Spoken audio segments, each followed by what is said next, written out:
Muy bien, muchísimas gracias. A ver, tenemos una pregunta aquí atrás. No, ¿a dónde? Acá atrás, del lado derecho. A ver, hola, ¿qué tal? ¿Cómo te llamas? Me llamo Giovanna. Hola, Giovanna. ¿Mito o realidad que el consumo de manteca de cerdo está relacionado con enfermedades cardiovasculares? Y esa yo la quiero contestar. Ok, mira, primero que nada, el consumo de grasa es parte esencial de una buena alimentación. De hecho, todas las agencias de nutrición del mundo, Francia, Inglaterra, Rusia, Estados Unidos, Canadá y México, te recomiendan que de toda la energía que consumes al día, entre un 20 y un 35% de esa energía debe de provenir de grasas. Nuestro cuerpo necesita las grasas. Si yo no consumo nada de grasa en mi dieta, mi cuerpo va a producir grasa, porque la grasa es parte fundamental de cómo está construido nuestro cuerpo. Nuestro cerebro es básicamente grasa. Las células de nuestro cuerpo, la parte de afuera de nuestras células, es tejido adiposo, es grasa. Entonces, nuestro cuerpo las necesita. Un dato bien interesante, hay un metaanálisis que se acaba de publicar en donde hay más riesgo de obesidad. En los niños que que no toman leche, que toman leche desengrasada o que toman leche sin desengrasar. El riesgo de obesidad en niños que toman leche sin grasa es 3 veces más grande en los niños que toman leche sin grasa que los que toman leche con grasa. La grasa es importante. La grasa te ayuda a que tu cuerpo se dé cuenta de que ya consumiste suficiente. La grasa te ayuda a tener esa sensación de saciedad. Si tú no consumes grasa, sigues comiendo más y más y más, que es lo que pasa con muchos niños. Le doy leche sin grasa, pero se come 30 galletas el chamaco, pues va a acabar obeso. La grasa es importante. Ahora, el tipo de grasa también es extremadamente importante. El tipo de grasa depende mucho de dónde sea la fuente y la calidad de los aceites. Hoy en día hay muchísima discusión sobre el problema que han causado en salud humana los aceites vegetales. Hay grandes cuestionamientos al aceite de soya, al aceite de maíz, que son aceites que tienen varias dobles ligaduras. Esto hace químicamente que sean más prooxidantes. Es más fácil que se descompongan y que nuestro cuerpo produzcan oxidación. Oxidación, piénsalo como la principal forma de producir cáncer en el cuerpo. Oxidación tiene que ver con envejecimiento celular. Oxidación tiene que ver con daño celular. ¿Cuáles son las grasas más neutras? Las que tienen pocos dobles enlaces. Un doble enlace más que suficiente. Y nos recomiendan el aceite de oliva. El aceite de oliva, todo el mundo dice, el mejor. 18.1, ácido graso oleico. Ese es el 75% del aceite de oliva, es ácido graso 18.1, ácido graso oleico. Exactamente el mismo que es el principal ácido graso de las grasas de origen animal. En el cerdo, entre el 45 y el 50% de la grasa del cerdo son ácidos grasos oleicos. Entonces, si quieres consumir grasa de buena calidad, sí, consume aceite de oliva, es muy caro. Consume con manteca, es deliciosa, es más barata. Entonces, ¿qué puedo consumir? ¿Qué te recomiendo?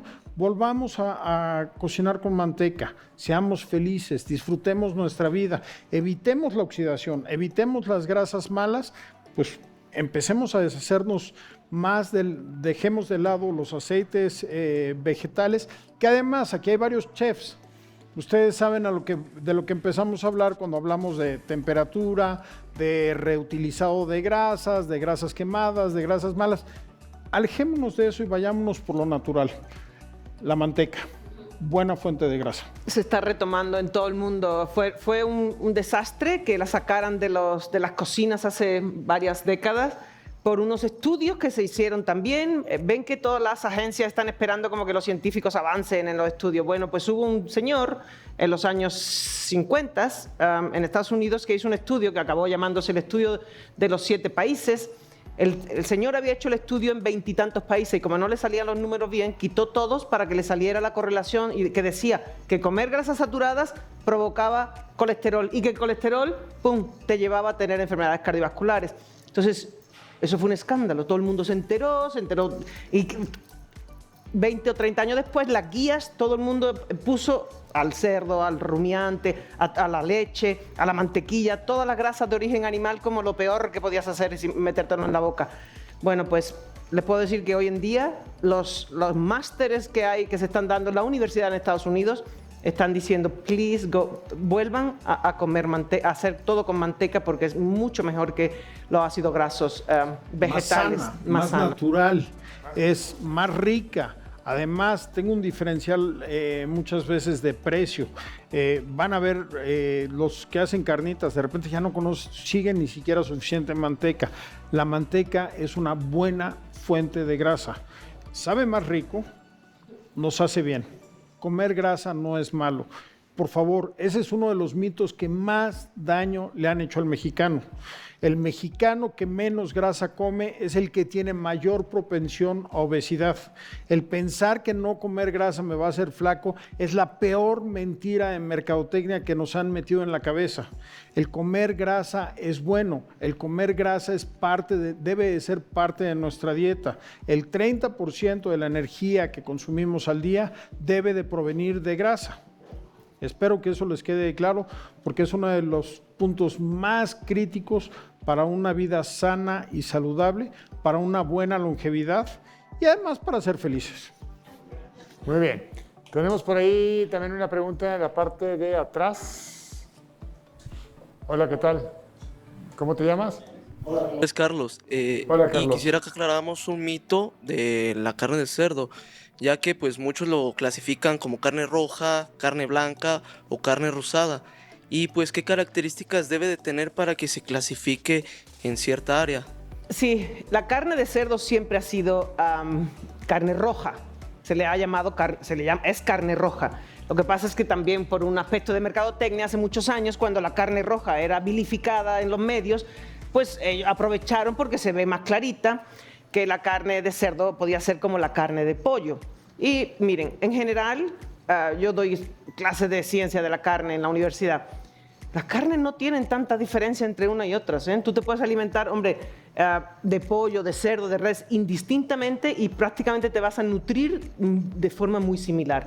Es decir, hay muchos estudios, muchísimas formas de abordar el tema de las cantidades según los laboratorios y tal, pero en general tú puedes poner que una carne de res, por ejemplo, puede tener entre 23 y 25 gramos de proteína por 100 gramos.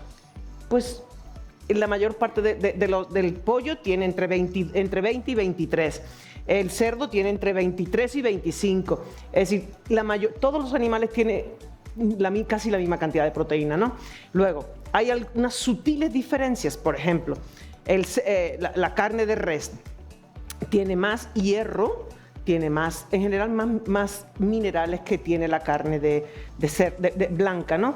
Tiene hierro, calcio, potasio, zinc en mayores cantidades que la de pollo. La de pollo puede tener, por ejemplo, más vitaminas. Tiene normalmente más vitamina A, más vitamina K, más vitamina B. Pero luego hay otras cositas que hoy en día todo el mundo conoce porque hay suplementos en los lugares estos para hacer más musculitos. Y te venden la L-carnitina, la carnosina, todo ese tipo de cosas. Tiene más siempre las carnes rojas que las carnes blancas, ¿sí? En general. Entonces, realmente para calificar que una carne es roja, sobre todo lo que tiene es más mioglobina dentro del músculo. La mioglobina es el pigmento de la carne. En un cerdo tiene a lo mejor 2 gramos por 100 gramos, ¿no? En un bovino puede tener de 4 a 7 gramos, ¿sí? Y conforme el animal va haciéndose más mayor, la carne se va haciendo más oscura. Es decir, no toda la carne que veis oscura es de un animal viejo. Hay carnes oscuras que han tenido problemas de estrés antes de matar, que acaba siendo un poquito más oscura. Pero eso es otro. El punto clave es, las carnes son muy similares entre ellas. La principal diferencia es qué tanto hierro tienen. La otra gran diferencia es el tipo de grasa que tiene. La carne de res, un poquito más saturada. La carne de pollo, un poquito más insaturada. Al final del día, ¿qué es lo que te va a dar todo esto? Diferencias en sabor. La carne que a mí más me gusta, pues es la de cerdo. Habrá gente que le gusta el pollo, habrá gente que le gusta más la res, eso ya es de cada quien. Pero el otro punto que es clave es el cerdo. Cuando dicen la otra carne blanca, el cerdo es blanco cuando está cocinado. Cuando no está cocinado, la carne de cerdo debe de ser roja, rosa, cereza, y ese es el color que buscas. Cuando tú ves una carne blanca en la carnicería y es de cerdo y se ve pálida y se ve blanquecina, no la compres. Es carne de cerdo de mala calidad. Maltratado. La carne de cerdo puede ser maltrato, puede ser fallas de refrigeración, pueden ser mil cosas, pero es carne que yo prefiero evitarla. La carne de cerdo que yo voy a buscar es carne de cerdo que se vea, si tiene grasita entreverada, más rica. Si se ve más roja, más rica. Si se ve jugosa, con buena textura, con buena apariencia, siéntete tranquilo, va a ser carne buena. Gracias, Carlos. Bien. Tenemos del lado derecho una pregunta por acá. Hola, ¿qué tal? ¿Cómo estás? ¿Cómo te llamas? Buenos días, mi nombre es Ricardo. Hola, Ricardo, ¿qué tal? Bueno, Mi pregunta es, ¿a qué edad es recomendable darle carne a los niños de puerco? Los niños, cuando nacen, tienen un sistema digestivo poco maduro. Es poco maduro porque todavía no producen suficiente cantidad de ácido y porque no tienen un microbioma, bacterias intestinales, capaces de empezar a digerir carne al momento del nacimiento. Pero conforme van creciendo, va madurando ese sistema digestivo. Lo natural es que los primeros 3 meses de vida los niños se alimenten principalmente de leche materna. Y eso es lo primero que debemos de buscar. Hacernos lo más lejos de los sustitutos de leche, que hoy sabemos que crean muchos problemas en los niños. Pueden crear muchos problemas en los niños. El otro punto es, ¿a partir de cuándo? La mayoría de los pediatras te van a decir que a partir de los 4, 5 meses. Mi hija, la más chica, empezó a comer carne de cerdo a los 3 meses. Ella era feliz, nosotros éramos felices y se acabó. Lo que es importante es que los niños, durante su desarrollo, durante su crecimiento, van a tener requerimientos de nutrientes muy específicos que se los debe de dar la madre. Entonces, antes que pensar en cuándo los niños lo deben de comer, debemos de pensar en madres bien alimentadas. Una madre vegana, vegetariana, como ha habido muchas, han acabado en la cárcel en Inglaterra, en España, en Francia, porque han provocado la muerte de sus bebés por no dar suficiente vitamina B12 en la leche, por no dar los minerales que necesitan, las proteínas que necesitan. Entonces, lo primero que tenemos que cuidar es madres bien alimentadas que produzcan buena leche para sus hijos. Una vez que el hijo empieza a comer otro tipo de alimentos, es muy recomendable los alimentos de origen animal, porque hay nutrientes que naturalmente no vamos a encontrar en las verduras, en las frutas. Por ejemplo, los niveles de hierro que el niño va a necesitar para producir hemoglobina, para tener sangre, para poder oxigenar su cerebro, es mucho más digestible, mucho más disponible, mucho más absorbible si viene a partir de carne. Entonces, ¿qué debemos de hacer? Darles alimentos de origen animal, normalmente bien cocidos, que sepamos que son inocuos, y es lo mejor. Algunos pediatras dirán que a partir de los 6 meses, otros que de los 4 meses. Pues mi hija los empezó a comer desde los 3 meses, sin problema. Otro punto bien interesante, alergias. Es que le puede dar alergia a mi niño, no es cierto. Es extremadamente, es más, en niños de menos de 5 años, de 6 años, no hay reportes de alergias a las carnes, a los productos cárnicos. ¿Por qué? Porque tenemos tipos de proteína muy similares. Las alergias se empiezan a desarrollar en etapa posterior y las alergias son a proteínas muy complejas, muy difíciles de digerir, como es la soya, por ejemplo, y como son los cacahuates y otro tipo de cosas que sí son muy alergénicas con los niños. Entonces se pueden sentir muy tranquilos de alimentar desde edades tempranas con productos de origen animal. Leche, huevos, carne, cerdo. Yo nada más quería añadir una anécdota que me pasó hace muchos años aquí en México.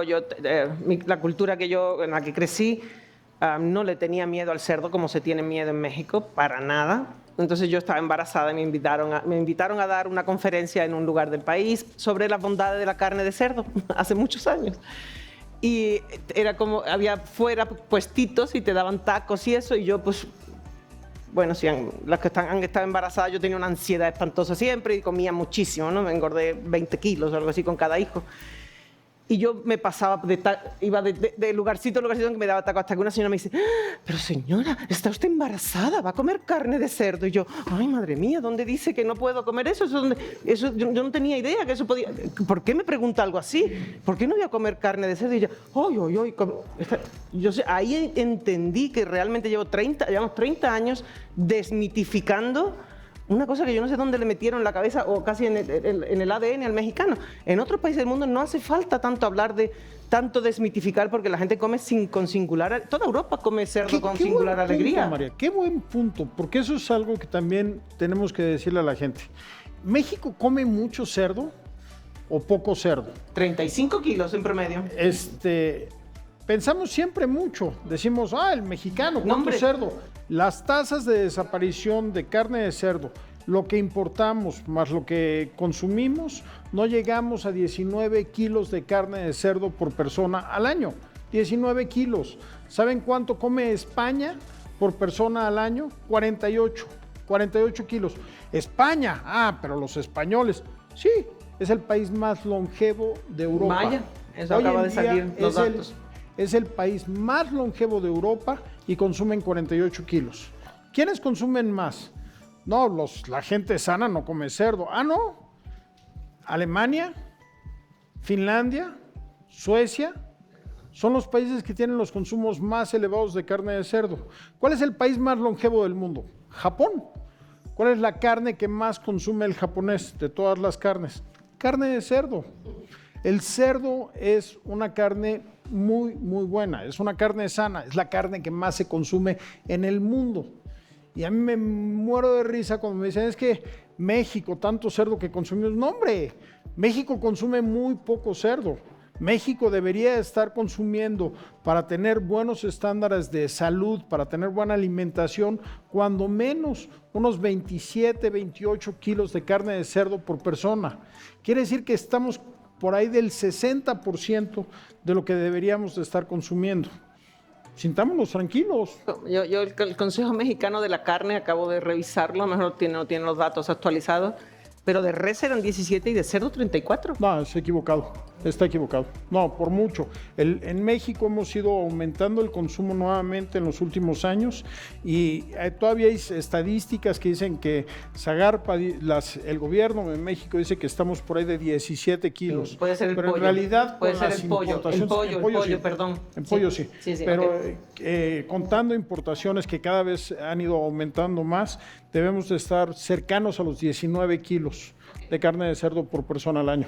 A lo mejor tú tienes 30, brincamos del pollo de 35 a 36 en el último año, un crecimiento del 3%, y en cerdo de 20 a 22, un 10% de crecimiento. O sea. Y ahí hay mucha discusión entre si estamos todavía entre los 19 y 21 por las variaciones, las fluctuaciones que tenemos muy grandes en producción interna. Correcto. Y las variaciones que también tenemos en importaciones. Muy bien. Una pregunta por ahí atrás, al centro. Hola, ¿qué tal? ¿Tu nombre? Hola, ¿qué tal? Yo soy Olin. Mi pregunta va más por el lado de la cuestión de la importancia de los métodos de sacrificio de los animales, tanto para la calidad de la carne de cerdo como para cuestiones organolépticas también. Es una bonita pregunta. Mira, te corrijo. Ya no decimos sacrificio, procuramos. Algunas veces se nos pasa. A mí casi ya nunca, porque la ley se ha cambiado y nosotros tenemos que hablar de matanza. El sacrificio es un ritual religioso, ¿sí? Asociado a una serie de... Por ejemplo, la gente que come kosher, los animales se sacrifican, los halal se sacrifican.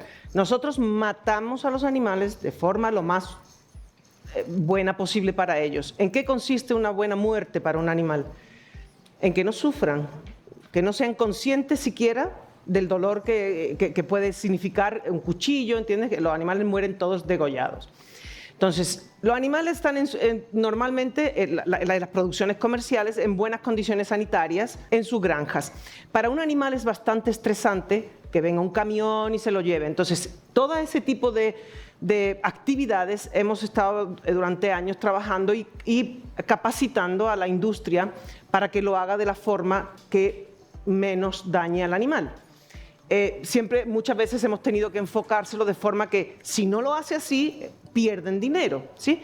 Porque hay que trabajar con la industria porque ellos buscan, ellos es un negocio para ellos fundamentalmente. Entonces, ¿qué hemos hecho? Se han trabajado con gente, con los que conducen los camiones, con los que suben los animales. Los animales en los rastros que nosotros trabajamos, que son todos los que son, ya hemos mencionado, los TIF, y en Estados Unidos sé que también se hace de forma muy similar, han adaptado medidas para el bienestar de los animales, ¿sí? Entonces, durante todo ese trayecto el animal tiene que estar en las mejores condiciones. Para él no es ideal montarse en un camión e ir, ¿entienden?, en la carretera, con el calor, con un montón de ambiente, un ambiente completamente desconocido para ellos. Entonces, cuando llegan al matadero, al rastro, los animales deben descansar un poquito, ¿sí? Tomar agua, ellos no deben comer porque si no es un problema a la hora de la muerte. Y los animales deben entrar lo más tranquilos posible. Ya, por ejemplo, está prohibido en México que se le mueva, ¿no?, con cosas eléctricas. Entonces, el método de matanza es igual para todos los animales en México. De hecho, hay una norma que es la 033, en la que el animal es obligatorio que se le aturda antes de provocarle la muerte. El aturdimiento es un método en el que le provocamos al animal una inconsciencia e inmovilidad, ¿sí? Entonces el animal no se entera que luego le van a cortar el cuello y va a morir. Entonces, eso es fundamental. Ahora, hay otro tipo de matanzas que yo estoy en completo desacuerdo, que son las religiosas, que son los sacrificios, y porque Jesús o Moisés o quien sea dijo hace mucho tiempo, hace muchos años, mucho, dijo que el animal tenía que estar, claro, en la antigüedad, animal que estaba enfermo o se moría, pues ese ya no se lo comían la carne porque sabían que estaba mal. Entonces, en sus leyes todavía transportan esto a la actualidad. Entonces, ellos necesitan que el animal esté vivo para matarlo, y vivo está, nada más que está inconsciente. Entonces, no lo aturden porque las leyes antiguas de la religión decían eso. Entonces, hoy en día esos animales sufren más que cualquier otro animal que comemos de forma comercial, porque a ellos no se les aturde y mueren degollados y durante mucho rato. Yo los he visto, los tengo grabados, no los voy a sacar porque es una cosa espantosa, ¿sí? Pero mueren con dolor y mueren muy... Ellos dicen que es la mejor carne, pero no es así, yo te lo digo porque lo he vivido, vaya. Ok, aquí quiero hacer un comentario. Lo bonito es que en México prácticamente a nadie le interesa comer ni kosher ni halal, salvo a muy pocas partes. Y lo bonito es que en México tenemos una normativa y la mayoría de las grandes empresas del país buscan hacer negocio. Si un animal sufre, yo no hago negocio. Y ese es el punto más importante. Si un animal sufre, la carne se me va a desjugar. Si un animal sufre, el pH de la carne va a cambiar. Entonces, si yo quiero hacer negocio y quiero seguir estando aquí, tengo que cuidar el bienestar de los animales. Y como cuido el bienestar de los animales, también voy a hacer más dinero. ¿Qué hacemos hoy en día? Todos los animales deben de ser insensibilizados. Todos deben de ser insensibilizados. Hay algunos que no lo hacen. Hay quien mata en su casa también y hace cosas raras. Inconsciencia, pero Diego, deben también. de llegar a la inconsciencia. Exacto, aturdimiento. Cuando están aturdidos los animales, no saben lo que pasó. Y tenemos muchas formas de aturdirlos. En cerdos, particularmente, podemos lograr un aturdimiento eléctrico o podemos lograr un aturdimiento por CO2. ¿Qué hacemos? Los animales se duermen. Hay una concentración tan alta de CO2, tan baja de oxígeno en el aire, que el animal queda dormido y ya no se da cuenta de todo lo que pasa después. Eso es lo que tratamos. A eso nos referimos por bienestar animal y es lo principal que estamos buscando. A ver, perdón, nomás una pregunta que me quede claro. Me están diciendo que no importa la genética, la alimentación, si el producto o el animal es matado de una manera incorrecta, ¿la calidad va a salir mal? Mira, es una muy buena pregunta. Sí puedes echar a perder todo el trabajo que llevas en la producción con el último día del animal. En el último día del animal se juega gran parte de lo que es el producto final. Por ejemplo, en un cerdo. Ya en un cerdo que lo has producido bien, tiene su grasa intramuscular, tiene su mármol bonito, el animal llega en perfectas condiciones y lo machacas a estrés, las proteínas del animal, que son las que retienen el agua dentro de la carne, se estropean. En la conversión del músculo a carne ocurre de una manera muy diferente a cuando el animal está tranquilo. Entonces, la carne, eso es la carne pálida, suave y exudativa, que se desjuga, se pone blanca.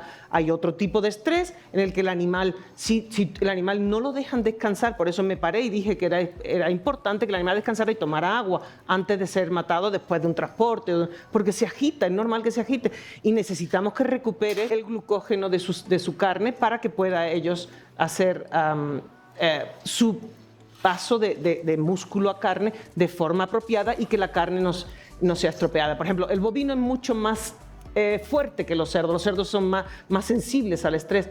Entonces, tú vas a tener un animal que has podido poner muy buena calidad en genética, en sexo, en alimentación, todo lo que tú quieras, y tiene una carne estupenda. Ahora, el animal lo tienes que realmente machacar, es decir, estropear mucho en la fase final para que te dé un problema de carne oscura. Que carne oscura se ve con frecuencia en México.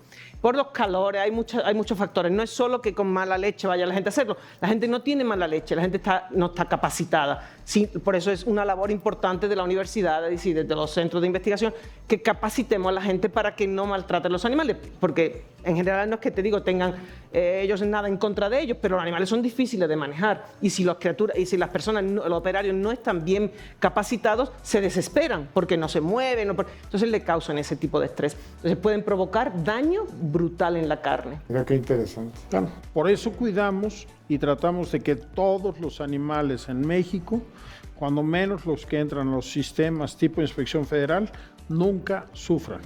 Un animal no debe de sufrir. Un animal, una buena carne, es de un animal que llevó una vida buena, es un animal que nunca fue golpeado, es un animal que fue bien tratado. Y eso es lo que tratamos de hacer todos en producción animal. No importa si es México, si es Estados Unidos, si es el país que quieras, todos buscamos eso. Los debemos de tratar con respeto, les debemos a ellos nuestra alimentación, les debemos a ellos nuestro trabajo y por eso los tratamos también. Hay un aspecto ético muy importante de la producción animal y nos esforzamos de sobremanera muchas veces de que los animales así lo perciban y no sufran, porque queremos además producir carne de buena calidad. Sí, tenemos por ahí al fondo una pregunta, a ver si no sé quién es la persona ahí que Hola, aquí está. Mi nombre es Angélica. Hola, Angélica, ¿qué tal? Bueno, siempre nos han dicho los doctores que es riesgoso consumir carne cuando estamos enfermos o después de una cirugía. ¿Qué tan riesgoso o qué tan de verdad tiene eso de consumir carne de cerdo después de un proceso quirúrgico? Después de un proceso quirúrgico, tú lo que quieres es que un paciente esté tranquilo y acepte que debe de cuidarse. Si el paciente se va de fiesta y de parranda, va a tener problemas. Entonces, ¿qué es lo que los médicos le dicen a la gente? Tranquilo, quédate. ¿Con qué asociamos al cerdo? Con fiesta. El mexicano, hay cerdo, hay fiesta, hay carne, vamos a disfrutar. ¿Qué le dice el doctor? Limítate en todo. Sin embargo, no quiere decir que el cerdo te vaya a afectar en modo alguno tu recuperación. De hecho, si tú visitas, y eso a mí me encanta porque yo lo he hecho muchas veces, hospitales en diferentes partes del mundo, hospitales de nefrología, donde operan a los enfermos de riñón, ¿qué busca el cuerpo? El cuerpo busca tener una alta síntesis de proteína para que tenga una recuperación pronta. Necesita tener los nutrientes adecuados para que el cuerpo se regenere. La carne es esencial en ese proceso, ¿sí? Y es muy común en hospitales que veas que a mucha gente la acaban de operar y le dan carne de cerdo. ¿Por qué? Número uno, por los niveles de sodio y de potasio, que son bastante benignos para una persona recién operada. Pero además por la serie de nutrientes, de microminerales que estás aportando, de vitaminas. Entonces, comer carne de cerdo durante una recuperación no solo es algo que debas evitar, es al contrario, algo extremadamente recomendable y que encuentras en muchísimos lados de todo el mundo. Cuando uno está enfermo, lo que necesita es alimentarse bien. Lamentablemente, cuando alguien se siente enfermo, no quieres dedicar mucha fuerza a masticar porque a lo mejor te duele la cabeza, no quieres comer carne muy dura, quieres comer cosas fáciles de digerir. Carne de cerdo es una excelente alternativa, ¿ok? Si no está sobrecocida, si no está mal cocinada. La carne de cerdo, además de darte los nutrientes que necesitas, te da mucha paz, te da mucha tranquilidad, te da sensación de saciedad. Entonces es un excelente alimento para las personas que están enfermas. Y es altamente recomendable además en muchos tipos de procesos inflamatorios, procesos autoinmunes, donde ¿qué es lo que te recomiendan? Carnes sin procesar. Las dietas paleo, las dietas antiinflamatorias, ¿qué es lo que buscan? Productos como la carne de cerdo. Cuando la carne de cerdo se empieza a digerir, lo primero que produces son péptidos que te ayudan a bajar la presión arterial. Son péptidos antioxidatorios. Y hoy en día hay muchísima investigación al respecto que nos muestran que el comer carne nos ayuda no solo a sentirnos bien y a estar bien alimentados, nos ayudan a que nuestro cuerpo se autorregule para tener un mejor funcionamiento. Hace unos años hubo un estudio en España en el que se daba de comer a los enfermos que habían tenido, por ejemplo, problemas cardiovasculares, jamón serrano. Y el estudio salió como conclusión en los hospitales, que bajaba hasta el colesterol. Entonces, es lo que les sigo diciendo, que el miedo que se puede tener en otras culturas no existe y el cerdo se come en toda la etapa de la vida sin problema. Wow, muy bien. Por allá atrás, una pregunta. Hola, ¿qué tal? ¿Tu nombre? Alberto. Hola, Alberto. La pregunta es esta. ¿Hay una diferencia de la composición de un lechón a un cerdo? Porque cambia los sabores a la hora de cocerlos. Sí, cambia mucho. Ahí va a ser bien importante que definamos bien la edad fisiológica de los animales. Cuando hablamos de lechón, normalmente estamos hablando de un cerdo recién destetado que tiene 21 días de edad. Su composición química y biológica es por completo diferente a la de un cerdo de finalización que tiene 5 meses de edad, que pesa 130 kilos contra un lechoncito de apenas 6 kilos. Durante todo ese proceso de crecimiento hay varios cambios. Primero que nada, la cantidad de agua en el músculo va a irse reduciendo, igual que nos pasa a nosotros. Cuando un bebé nace es más del 90% de agua. Cuando nos vamos haciendo viejos vamos perdiendo cantidad de agua en nuestro cuerpo, nos vamos deshidratando. Lo mismo pasa en los animales, mientras más viejo, menos cantidad de agua. La otra cosa que cambia es que empieza a haber más grasa y el tipo de grasa es muy diferente. Cuando un lechón se acaba de destetar, la grasa que ha consumido es básicamente grasa de leche materna. De hecho, cuando el lechón nace es curiosísimo eso, pesa 1,5 kilos y tiene menos del 3% de grasa en su cuerpo. En tan solo 24 días va a aumentar su peso de 1,5 kilos a 6 kilos y el porcentaje de grasa en su cuerpo va a pasar de un 2-3% a más de 20%. Entonces, obviamente hay muchos cambios dependiendo de la edad en la que sacrifiquemos a los animales, matemos a los animales. Perdón, doctora María de la Salud, matemos a los animales. Si yo mato a un cerdo de 20 kilos, como los usamos para la cochinita en el sureste, es un cerdo que también ya tiene otras características, diferente del lechón, pero es un cerdo que tiene una carne muy suave, que tiene muy poco colágeno, que es muy fácil de digerir. Entonces, sí, hay buenos cambios nutricionales.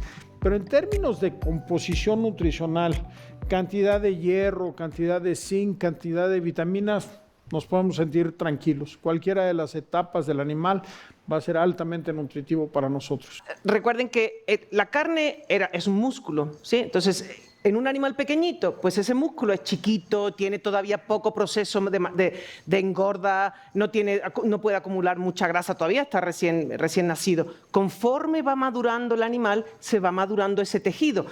El tejido muscular tiene a su vez tres tejidos dentro.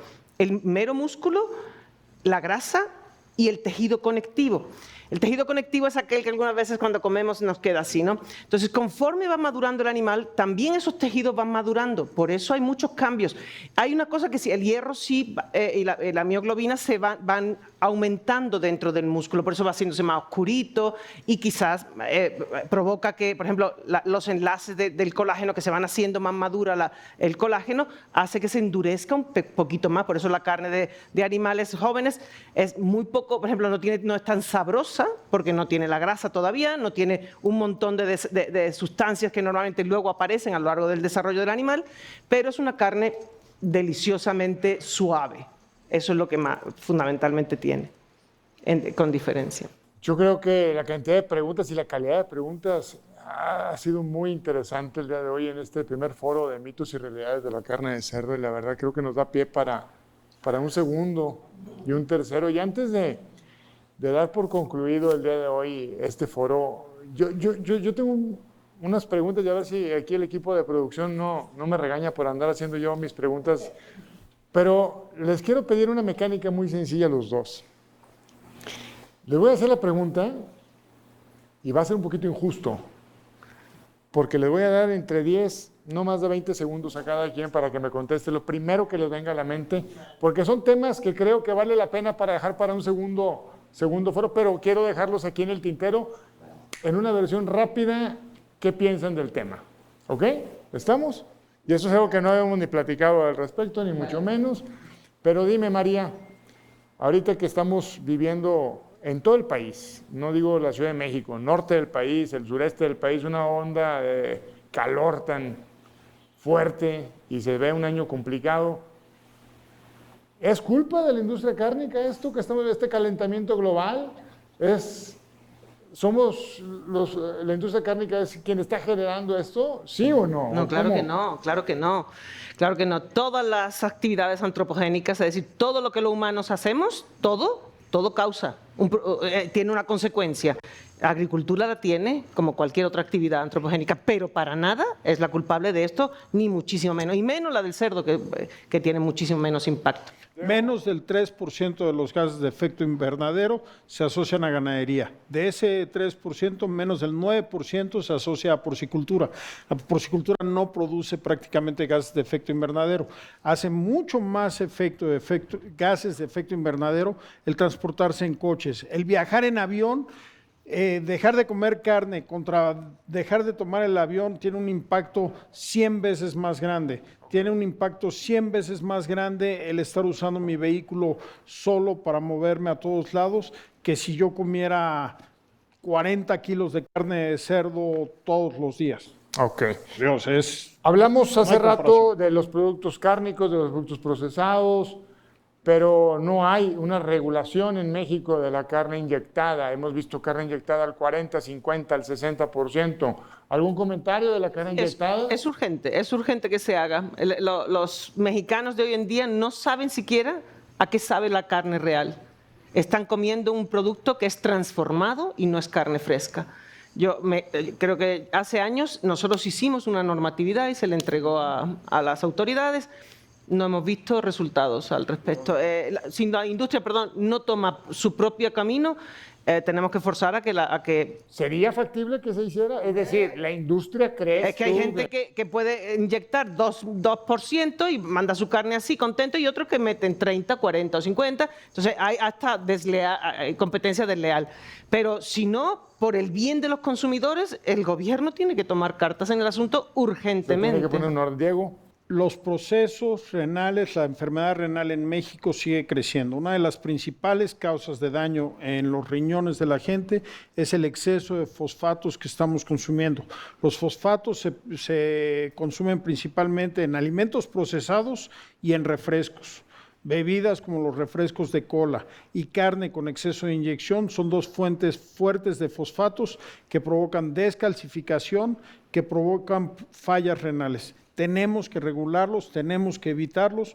No se vale que intoxiquemos a la gente con carnes mal inyectadas sin una regulación que los controle. No es que esté bien o mal, solamente que informen que el producto está inyectado. Es correcto. Por mí inyecta. Pero dime qué estás inyectando, cuánto estás inyectando. Y yo elegiré si lo compro o no. Ya es mi decisión. Tercera, y hablaste hace ratito de que si la carne te arriesgabas o no a cocinarla, que porque si huele, que si me...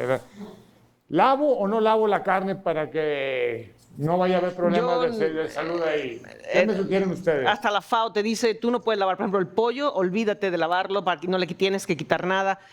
Lo que vayas a lavar se va a esparcer. ¿Se acuerdan que les decía que los microorganismos están en la superficie? Tú lavas y se esparce en tu cocina. Y va ahí, te dejas un pedazo de pan y te lo comes y va a ser un problema. La carne no se tiene que lavar. Tú métela a cocinar, ya sea asado o si en agua. En agua sale luego hay líquidos que puedes salir y puedes retirar. Pero yo no he visto nunca que se tenga que lavar. Un poquito el tema de las salchichas cuando se ponen medios grasos, babositas y demás. No me den una lavada. Bueno, pues sí. ¿Se vale o no se vale? Sí, ¿Qué hacemos ahí? bueno, yo no sé, no te la comas, si la tienes que lavar, no te la comas. Diego. En general, lo importante es que usemos el sentido común.